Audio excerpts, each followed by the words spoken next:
Imperial Hotel on our right was once home to the king of our friend, the taxman. The headquarters of the government's Inland Revenue Department was based here during the Second World War in 1940. The Marine Hotel was home to Queen Elizabeth of Romania for 5 weeks in 1890, while she was here recuperating. And we'll hear more about her later tour. The large Cream Hotel coming up on our right was opened in 1860, but was taken over 2 years later by Dr. Henry Thomas, who used it as the Landdudno hydropathic establishment, hence the name Hydro.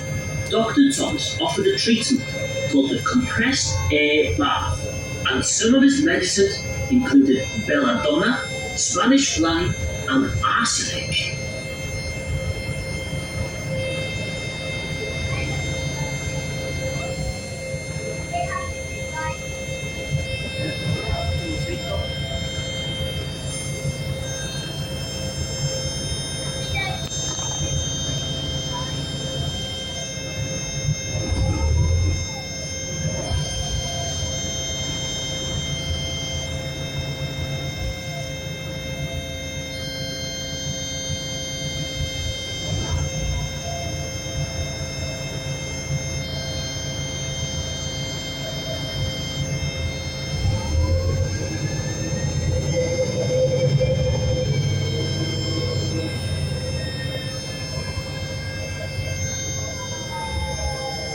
On our right is the North Wales Theatre, Venue Cymru, opened in 1994 by His Royal Highness Prince Charles, the Prince of Wales. It has one of the largest stages in the UK and has seating for 1,500 people. A new conference centre completes the project on this site.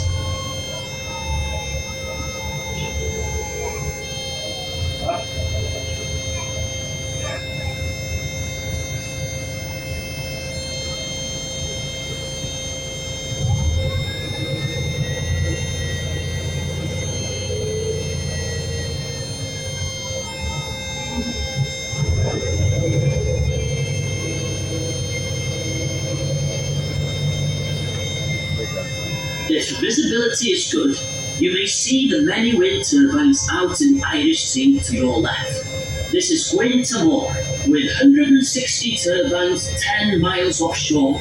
It is Wales's largest wind farm, with a capacity to generate 576 megawatts and power for 400,000 homes. And in the distance you can see the Little Orb. It is 141 metres high and a popular sightseeing, walking and hiking site.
Just up ahead of us are the paddling pool and lifeboat station. The open space to the right is Port Avon Fields, home to Port Avon Farm Park.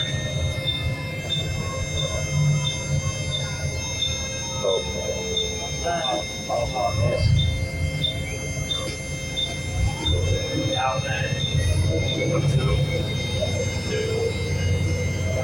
are now arriving at stop number 2 for Davon Farm Park. Please check with your brochure for the times of our buses.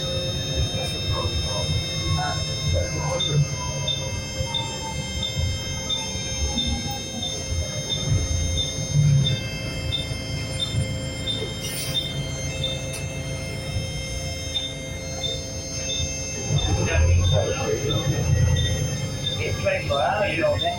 Out in out somewhere anyway, what? Up tomorrow. 24 hours. This is the part of town known as Craigdon. This is a mostly residential area developed after the turn of the 19th century. Notice the brick tile roofs rather than the older grey slate ones. The largest building in Craigdon is St Paul's Church.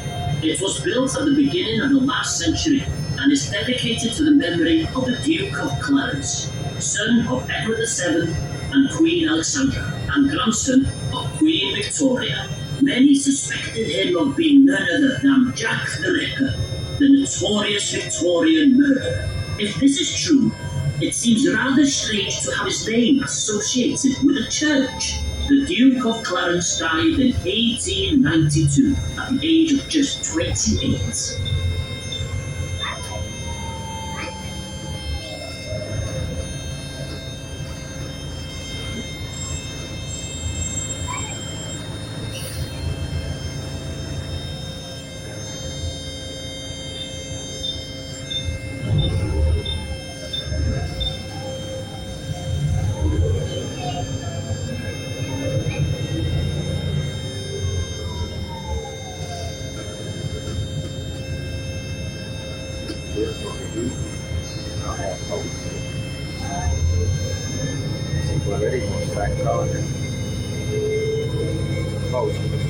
Ahead of us on our left is Queen's Park, named after Queen Victoria. However, one road down to the left is called Romania Drive, named after another queen, Elizabeth of Romania, who stayed here for several weeks in 1890. She was a noted author of romantic novels, and on a visit to the National Istanbul, she was honoured with acceptance into the Godson of the Bards under her pen name Carmen Silva. During her stay, she quickly grew to love the area and was always very complimentary about the standard of hospitality in Wales. Indeed, she was so fond of Wales, she actually learned some Welsh. When she left, she described Landdudno as a beautiful haven of peace. In Welsh, Harn Havan Hedd. And to this very day, that's our town's motto.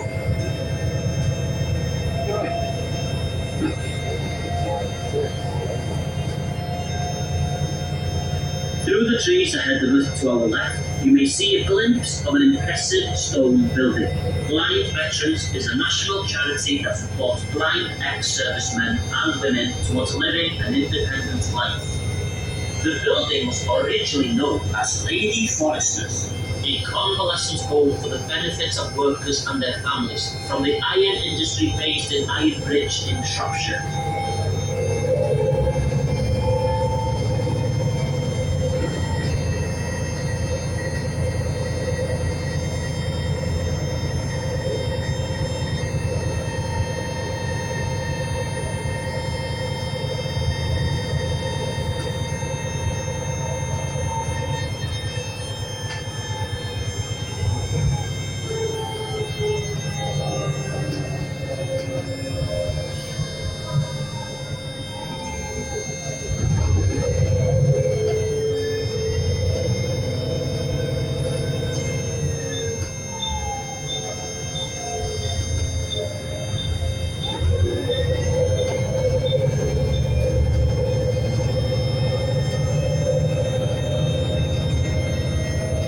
The Mostyn family name is synonymous with Landdudno, and this area of town is known as Llanrhos, part of the huge Mostyn estate.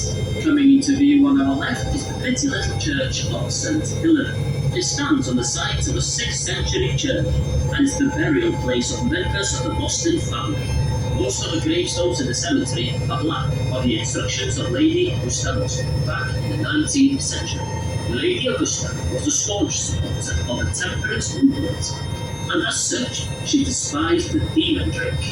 Opposite the church, over to our right, once stood two public houses. Augusta did not want her church to be in such surroundings, so she had them demolished. Instead, she built first a cocoa house, and a little further on, a stone building with a clock, which was once a school. The cocoa houses were popular in the Victorian era, built as a way of showing the temperance need not necessarily deny the social activity offered by pubs and alcohol. In 1898, a new pub, the Links, was built in Llandudno to replace the ones demolished here. To our right is Bryn Lucas Bro. Bryn is the Welsh word for hill, and Lucas is the Latin and French word for a wolf. So basically, it means Wolf Hill, named after Hugh Lucas. Back in the 11th century, he was the first Norman Earl of Chester, as well as a favourite nephew of William the Conqueror. At the tender age of just 19, he was virtually the King of Cheshire, with lordship over much of North Wales. This brought him great wealth, and a lifestyle not unlike that of Henry VIII some centuries later. And perhaps that's why history books often refer to Hugh the Wolf as Hugh the Fat. Setting out from his base in Chester, he did try to subdue the Welsh, but he didn't do such a good job though, because the Welsh are still here today to tell the tale.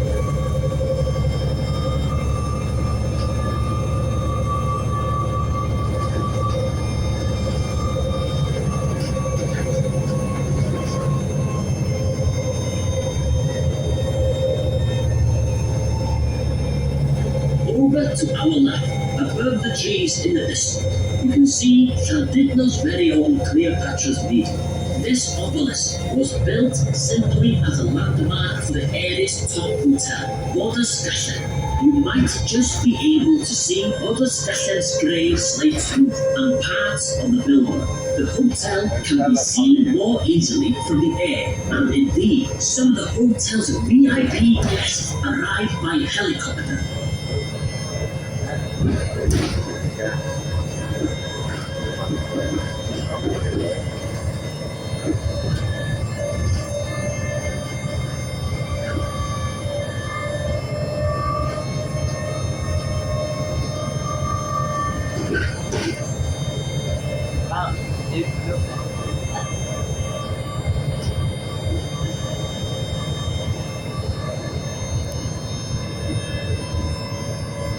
Looking ahead of you now, weather permitting, you will see a spectacular view of Snowdonia. Snowdonia National Park has been a protected landscape for more than 50 years. As we come down the hill, you will catch a sight of Conwy, its castle and quayside, and the River Conwy estuary. Right, the other side of it.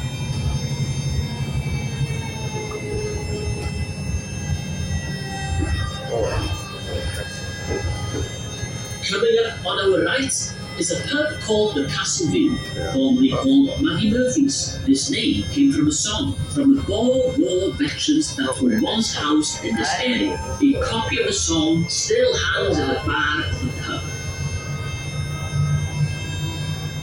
Over to our right then, you can see the turrets and battlements of Conwy's famous castle, which was built between 1283 and 1287, and commissioned by King Edward I as it took control of North Wales from the indigenous Welsh. Edward built all of our beautiful castles along the North Wales coast, at Caernarfon, Harlech, Criccieth and Beaumaris. I'll tell you more about the castle as we approach it shortly.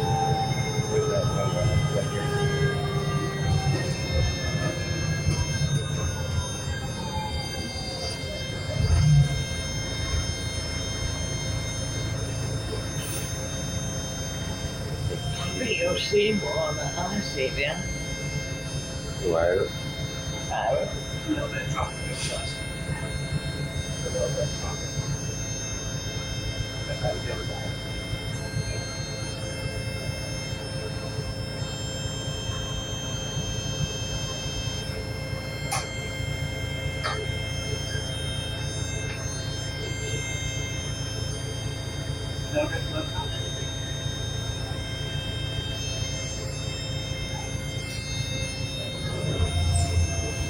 Down.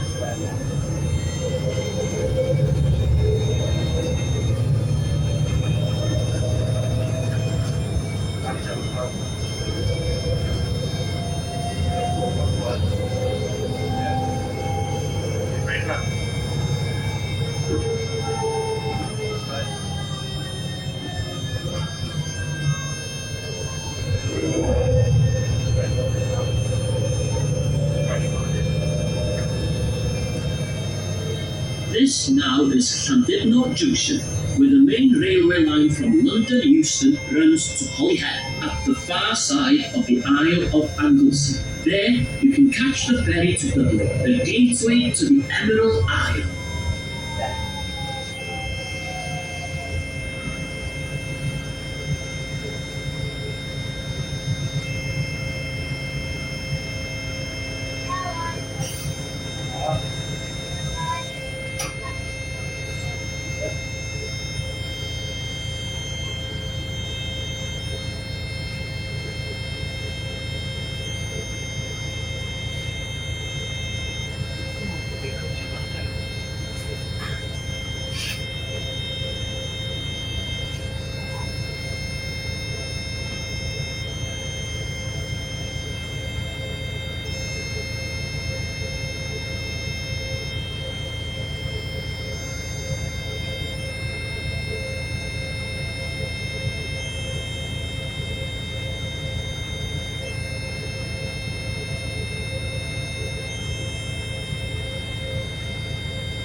Ahead of us now is Conroy's magnificent castle. Our first view is of the two eastern towers, and between them the massive eastern barbican, one of the entrances to the fortress. Conroy's story begins in 1283, the year that King Edward I completed the conquest of Snowdonia, ending the rule of the Welsh princes. Back then, the estimated cost of the castle was £15,000, and it required a workforce of more than 15,000 masons and craftsmen from all over England to complete the project. In total, the castle has 8 towers, originally roofed with shingle or slate. Once completed, the castle walls would have been limewashed or whitewashed, some traces of which can still be seen on its walls today. What an incredible sight must have been, standing gleaming white at the base of the dramatic backdrop of the Snowdonia Mountains. Before we enter Conwy, look to our right and slightly ahead, and you'll see the town's quayside. At the end of the terrace of houses closest to us, you might spot a little red house, or then again, you may not, for it is in fact the smallest house in Great Britain, just 72 inches wide and 122 inches high.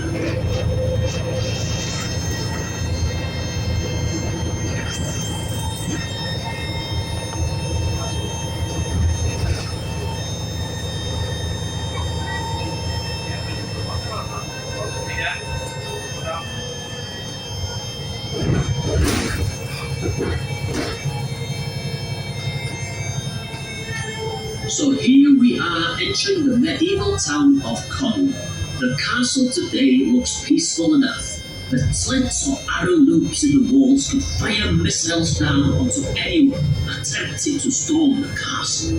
Today, it's quite a different story, and visitors are now warmly welcomed. We are now approaching our stop for the town of Connell. This is where you leave us if you wish to explore the castle or the magnificent town walls, or maybe take a stroll along the quayside. Our buses leave from here every 60 minutes. Please check with our driver for the time of the buses that will take you back into Landdudno. If, however, you are leaving us here, I do hope that you enjoyed the tour, and I'd like to thank you for travelling with City Sightseeing.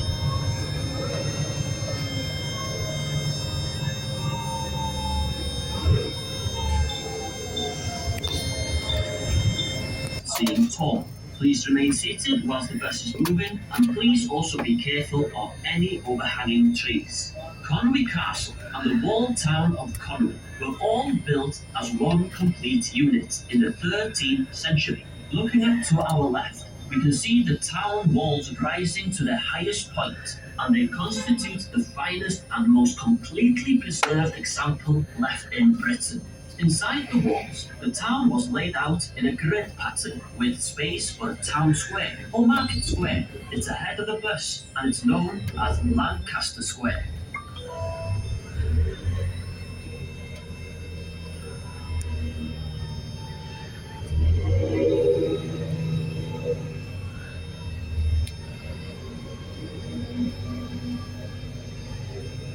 As we move along, look to our right. On top of the pillar in Lancaster Square is a statue of Llywelyn the Great, the last great Welsh ruler.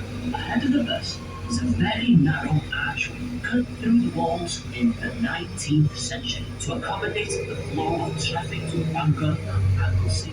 It is very narrow, as you can see, so please, no standing, and keep arms and hands well inside the bus.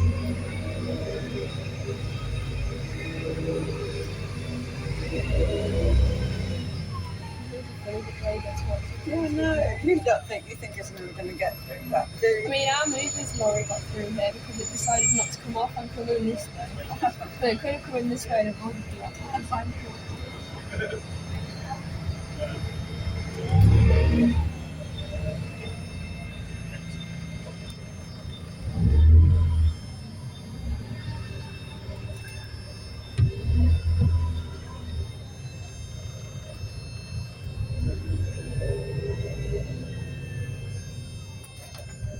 We are now briefly outside the town walls in Town Ditch Road, so named because of the base of the walls once lay a town ditch, an open sewer, where all manner of rubbish was thrown.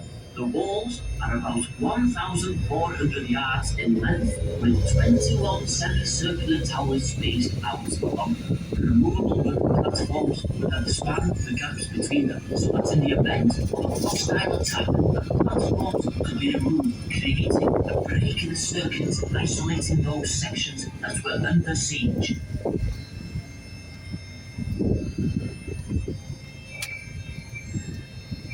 Back inside the town walls now, in Berry Street, once called Burial Street, because here many of the victims of the plague of 1665 were buried.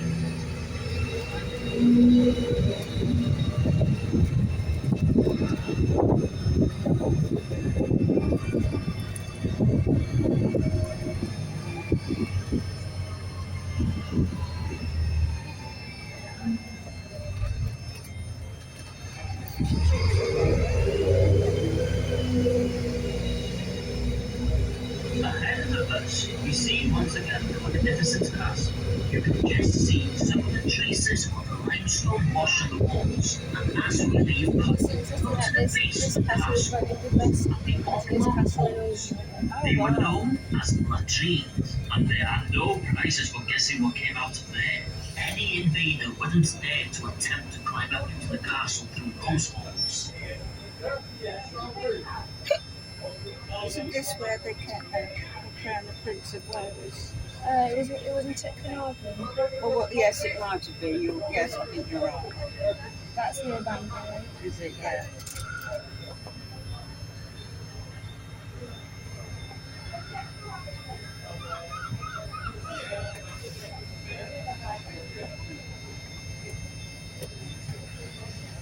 I just making sure that message is from the sightseeing, and then you can.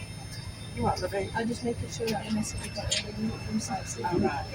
It's not in it.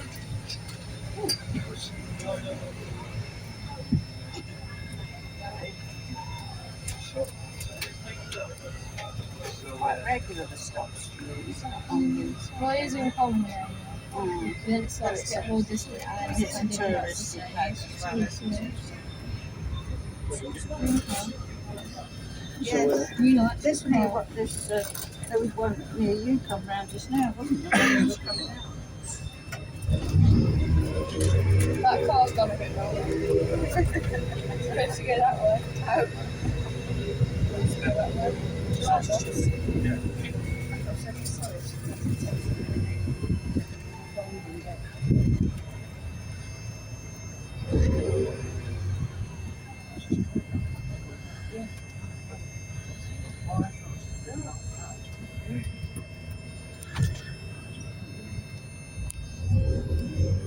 Got to sit in traffic. Got to sit in traffic. It's not actually that bad. Yeah. Look to our right at the two bridges. The furthest bridge is the Tubman Railway Bridge, and closest to us is Thomas Telford Road Bridge. Telford was a brilliant engineer and took great care in building this bridge by dipping the metal in linseed oil to preserve it. The bridge opened in 1826. The bridge beyond it carries the main railway line, and it was the first of Robert Stephenson's tubular designs and opened in 1848.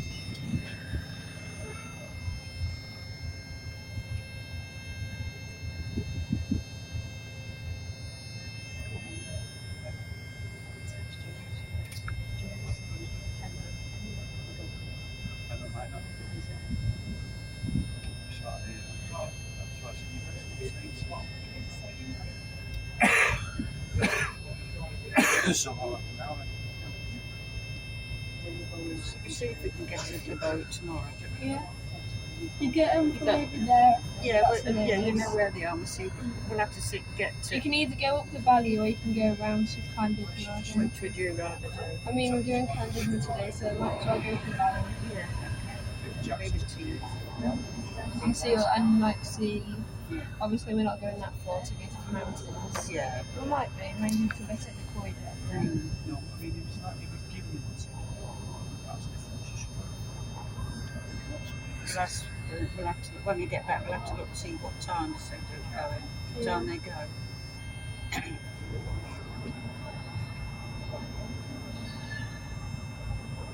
I'm saying first. I can charge it first.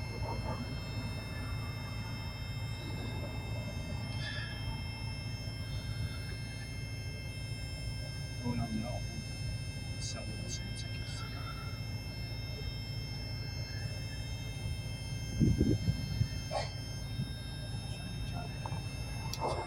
Is this all the traffic lights? You know where they're doing Yeah. road The works? flyover.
what is expected.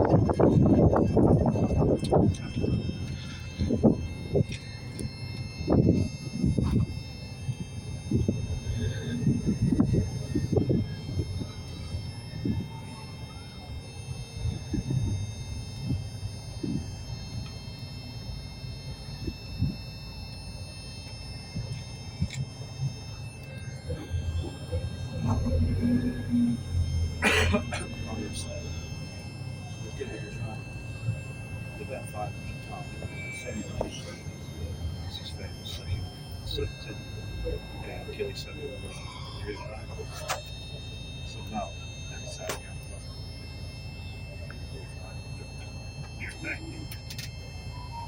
what you never paid.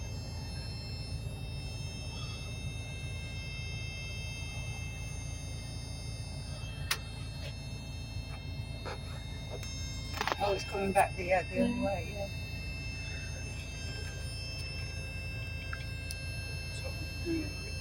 Very from Have to wait till. that one was a week on late just then.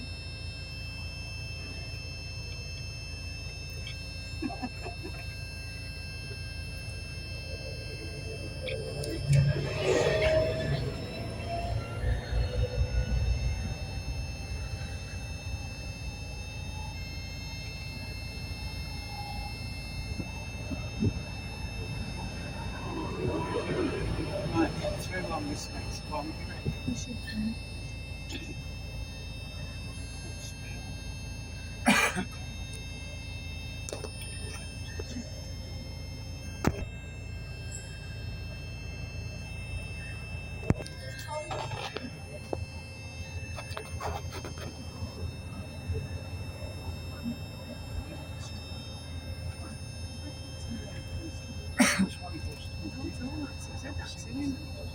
Said that to me the other day, and I think that's funny.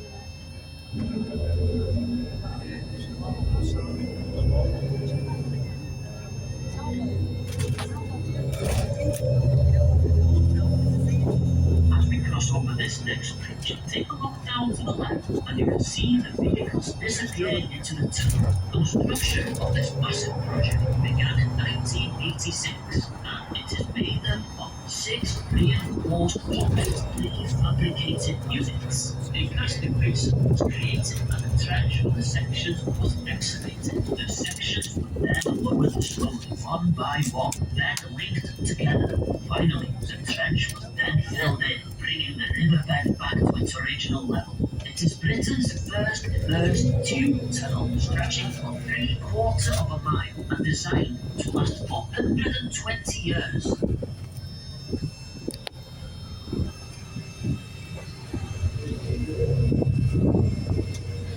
come on to the next one.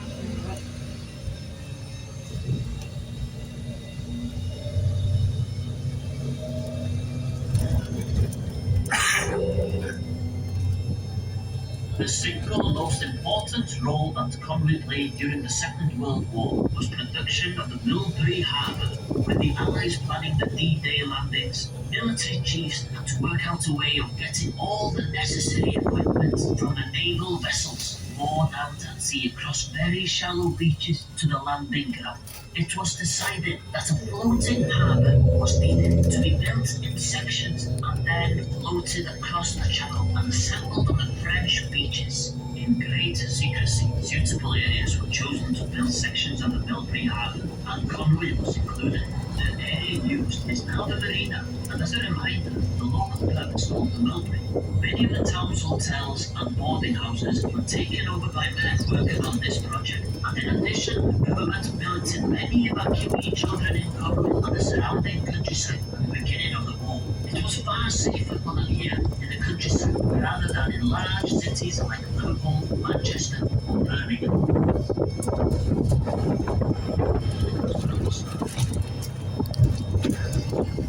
On the left, you can see the boats in the marina. There has been a dock here since the 12th century, and a large dock was built in the 1880s to transport by rail massive amounts of high 40-year-old slate quarried at Glen Everestinian, further up the Conway Valley. This section, the park has been transformed into a marina, a spa hotel, all the key of the district. This opened in 2006, and the houses in this area are very well sought after.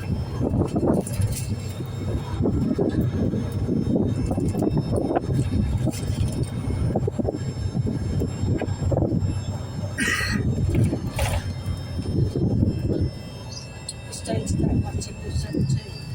But I think so. Not in it now. What done? Not in it now. No, no. Not yet.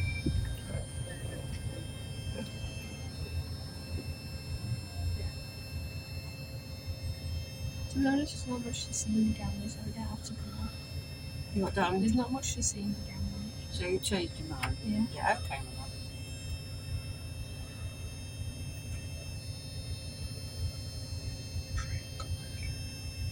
There's a train coming.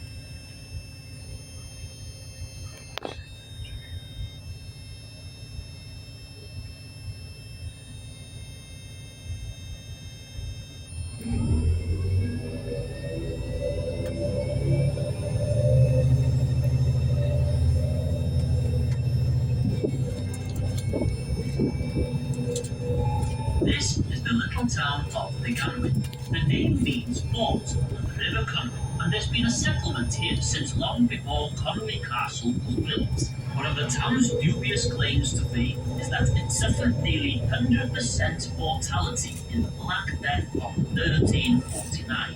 Here is a hop-on, hop-off stop should you wish to explore the beach and refreshment opportunities available. Please be aware that this trip is a one-way only, and you will need to reboard the same side of the road as you get off.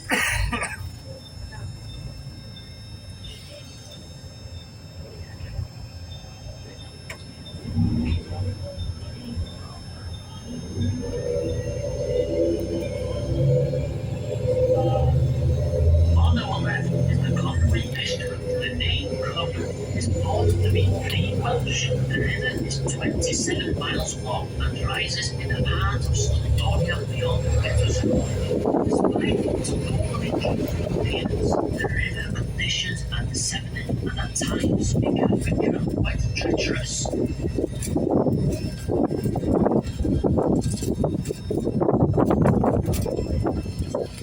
Over to our right is a series of rocky grass hills. This is one of the most historic sites in London. Originally the site of a 4th century wooden fortress known as the Barber.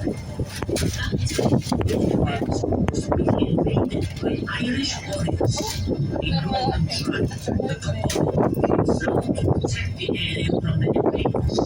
This tribe was led by a chief named Snowdonia, and he established his headquarters here at the strategic vantage point in the Barber. Without Conida's intervention, North Wales would almost